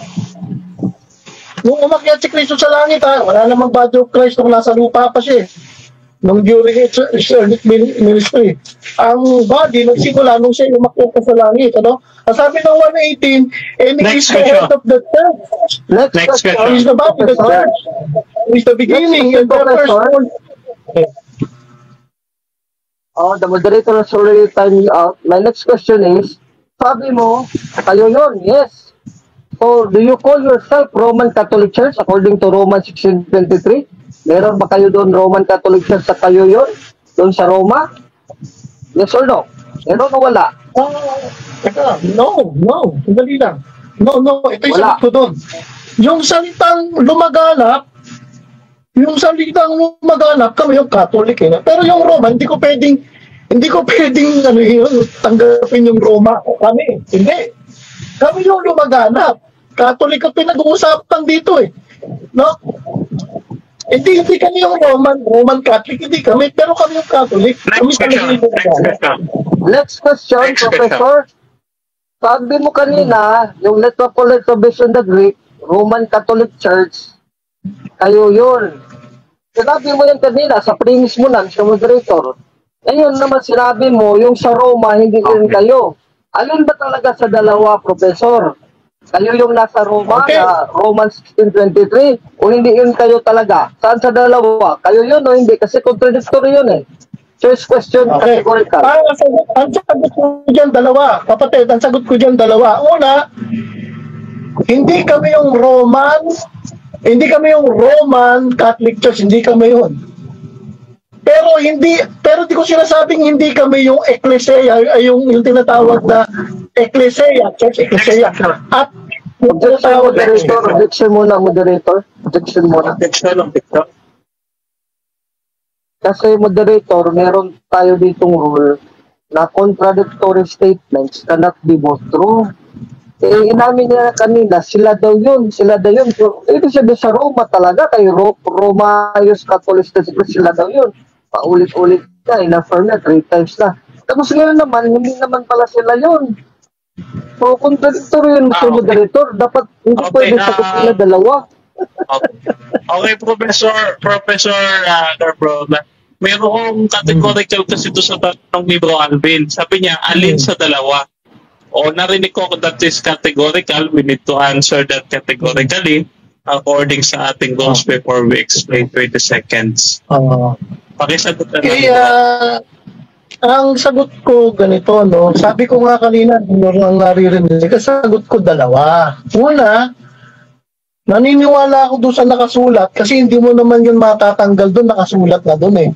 Ang hindi ko pinaniniwalaan doon na sila yung Roman Catholic. Hindi ko pinaniniwalaan yun. Hindi ko rin naman pinaniniwalaan na kami yung Roman.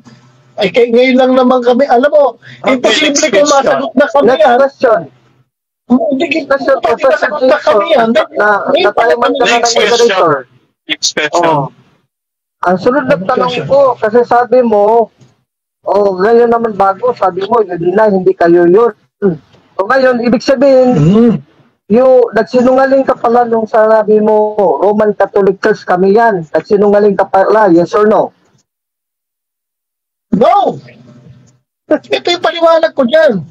Yung salitang Catholic, yung lumaganap, kami yun. Pero yung Roman, imposibleng maging kami yun. Ngayon, ang clarification dito, hindi ko pwedeng sabihin kami yung Roman Catholic, pero pwede kong sabihin na kami yung Catholic na nandyan sa banal na kasulatan. Next question, Professor. Kasi sabi mo, hindi mo pwedeng sabihin kayo yun, ang Roman Catholic. Ang tanong Professor, patupusin mo muna ako, just relax. Yung sa Romans 16:23, Roma yun eh, Roma yun. So ngayon, ang tanong ko sa'yo, ipipilit mo pa rin ang kasinungalingan mo na kayo yun eh, Roma talaga yun eh. Yung Catholic Church doon sa Roma talaga, hindi naman Pilipinas yun at ibang lugar eh, Roma naman talaga yun. So ipipilit mo ngayon ang kasinungalingan mo na kayo yun at the same time, hindi din kayo. Kasi sa Roma eh, Roma yun metropolitan, yes or no? Ipipilit mo no, kasinungalingan mo. No! Hindi ko pipilit yung, tsaka hindi kasi sinungaling yung sinasabi ko, kapatid. Unang-una, nakalagay yung Roma, nakalagay naman Roma eh. Kaya lang hindi ko sinasabi na kami mismo yung Roma kasi may lumaganap na eh. Nandun lang, lumaganap lang ba dun yung pinag-uusapan natin? Lumaganap hanggang Time's up. Time. Wala nang Okay, oras. time's up.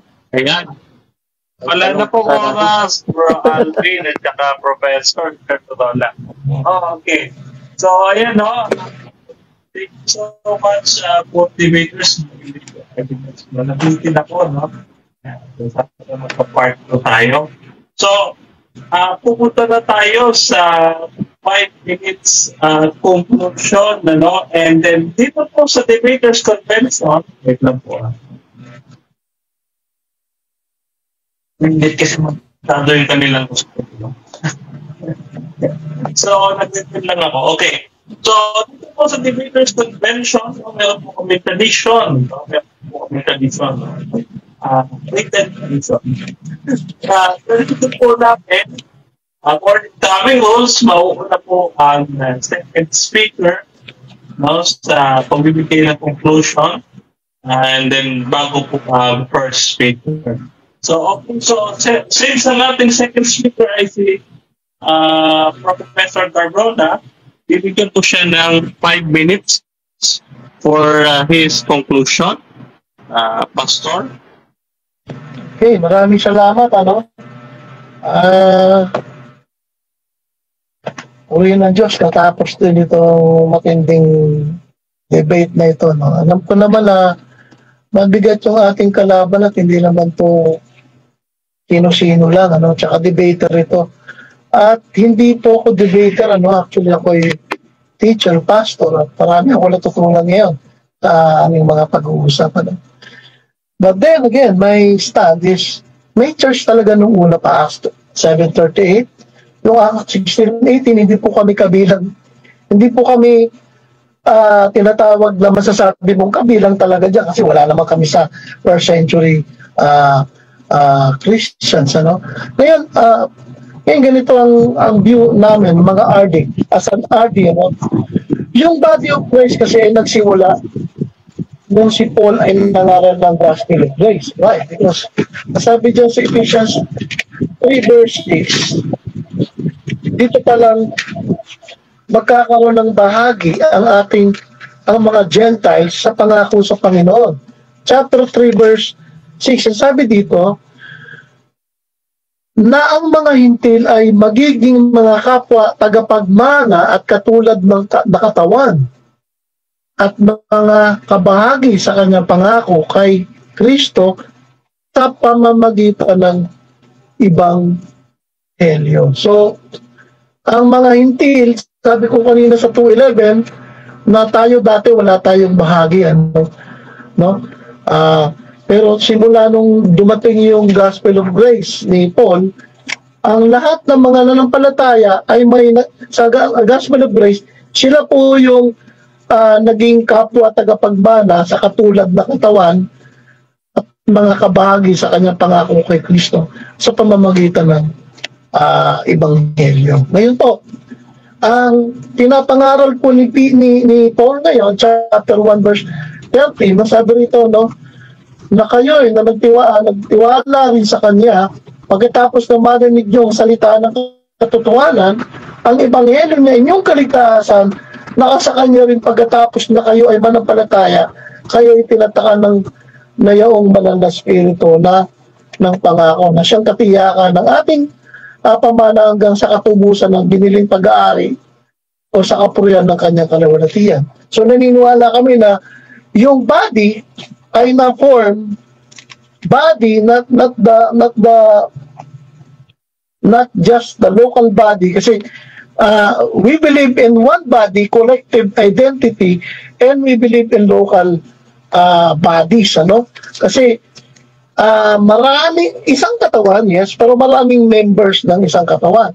Kaya lang, bago ka maging member ng katawan na yun, dito sa Revelation kay Paul, kinakailangan mo manampalataya sa Gospel of Grace upang ikaw ay maligtas, upang ikaw ay maselyuan ng banal na Espiritu Santo, hanggang sa araw ng katubusan, at ikaw ay maubautismuhan sa Espiritu, hindi sa tubig. Chapter 12:13, sabi dito, sapagkat sa pamamagitan ng iisang Espiritu, ay nabautismuhan tayong lahat sa iisang katawan, maging tayo man ay mga Hudyo o mga Hentil, maging tayo man ay alipin o malaya, o nagawa ang lahat na uminom sa iisang Espiritu. Verse 14, sapagkat ang katawan ay hindi isang bahagi ng katawan, kundi marami. So, dito naniniwala kami na lahat ng nanampalataya sa Gospel of Grace ay makakabahagi, magiging tagapagmana sa iisang katawan at sa pangako ng Diyos sa Panginoon Kristo. Ngayon po yung tinatawag na dispensation of grace. Na bakit dispensation of grace? Kasi itinago po yan sa panahon ng Acts 7:38, sa panahon po ng Matthew 16:18.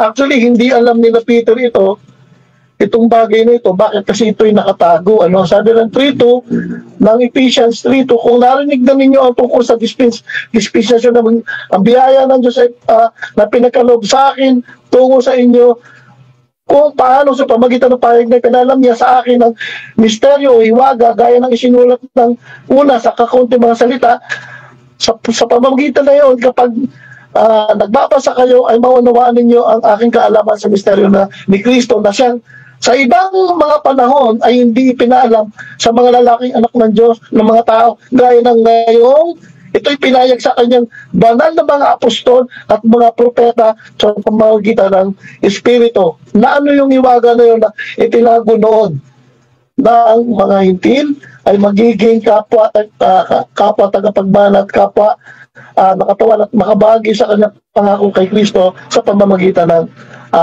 Ebanghelyo. So naniniwala ko na the true church, no, na lumalaganap ngayon ay yung body of Christ. Time's up. One body, collective entity, and many bodies, members, individual entity. Okay, thank you so much, Professor Darbrola. So, for the last time, Brother Alvin Kitamundok, the Chief Apologist of the Roman Catholic Church in the Philippines. Brother Alvin Kitamundok, for your 5 minutes conclusion. Thank you very much, Mr. Moderator, my friend Denmas Santiago, and then my newly found friend also here, in the person of Professor Jason Cabrola. I am honored to dialogue with you. Actually, in the debate, it is very clear na talagang ipit at ipit si Professor Jason. No? Siguro naman naramdaman ni Professor Jason yon na talagang na-dilemma siya, no? Naipit. Kasi for the last time, I asked him the question, no? Kasi conclusion na to. Alin ba talaga ang totoo at tunay na statement mo, Pastor Jason? Na kayo yon yung iglesia doon sa Romans 16:23, nasa Greek, Romaios Catholic Ecclesias? O hindi yan kayo? Sabi mo. Sabi niya, both daw. No, both cannot be true. Isa lang talagang iglesia doon sa Roma, na Katoliko. Kami yun at hindi yun kayo. Tapos sabihin mo, kayo yun din. Hindi naman kayo Roman Catholic eh. For the fact, wala kayong membro doon sa Roma. Tinanong nga kita Roman Catholic yun. No? You agree. Agree ka na biblically, linguistically, sa letra po letra sa Greek. O sa Roma yun. Ang lugar is Roma. Sinong kasama mo dun sa Roma? Nakamembro mo? Wala So to claim that kayo din yun, na lumaganap doon ang iglesia lang, pero hindi Roman Catholic, ay that is a big lie. Ipipilit na lang ni Professor Jason yung big lie niya. Wala nang maniwala sa iyo, Professor, kasi yung credibility mo nasira sa contradictory statement mo. Sabi mo, kayo yun. Tapos later, hindi kayo yun. Yung sa Roma, hindi kayo. Kaya wala kayong kasama sa Roma. Pero yung iglesia na nandun na lumaganap, kayo yun. Isang grupo lang yun. Isang iglesia lang yun. Dalawa ba yun? Yun nga yung Roman Catholic Church. Ito pa, Sir Jason. Kaya nga mag-aral ka rin ng history, no, Professor?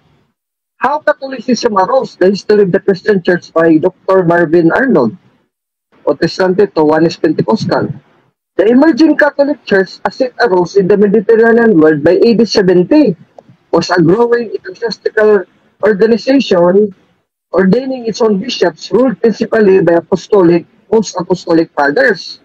Ito sa baba, currently, it is known as the Roman Catholic Church. Wala talagang iba Roman Catholic Church. Wala na sinabi ba Roman Catholic Church and some evangelicals? It's exclusive talaga yun, Pastor. Tapos ngayon, I was surprised, nagbigla ako Sabi niya na, hindi kami Bradalbin yung Matthew 16:18 kasi wala ka pa kami doon. Exactly, Professor Jason. Pero why bother debating with Bradalbin Kitamundok on the two church, tapos hindi pala kayo yung Matthew 16:18? Inamin mo yung naka-video yan. Parang kay Soriano sa NCGI. Alam niyo, mga kapatid, sabi ni Sir Soriano, nagpasakop lang kami doon sa iglesia sa Jerusalem, pero hindi kami yun. Hindi kami yun. Hindi kami yun. Nagpasakop lang kami, nagpa-member. Kasi pareha kami ng, it is fallacy of assumption ng probata. Fallacy ba na assumption ng probata, you assume without proving. Baga-angkin mo lang. Nag-angkin na 50 mil karili yun at iglesia-iglesyahan. Iglesia ni Cristo, umangkin din. Tapos tutulan mo man, professor.